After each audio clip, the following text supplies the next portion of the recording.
In this tutorial, I'll show you how to create subtitles in CapCut on PC, step by step. First, open CapCut and tap New Project. Select your video and tap Add to import it into the timeline. Next, tap on Text at the top of the screen, then choose Add Text. Type your subtitles into the text box. You can adjust the font, size, colour, and position using the tools on the screen. To sync the subtitle with your video, drag the text layer in the timeline to match the clip's audio. You can also trim the edges to adjust the duration.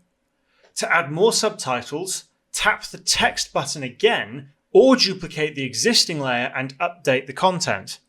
Once you've added all your subtitles, preview your video to ensure the timing is perfect. When you're happy, tap the export button to save your video.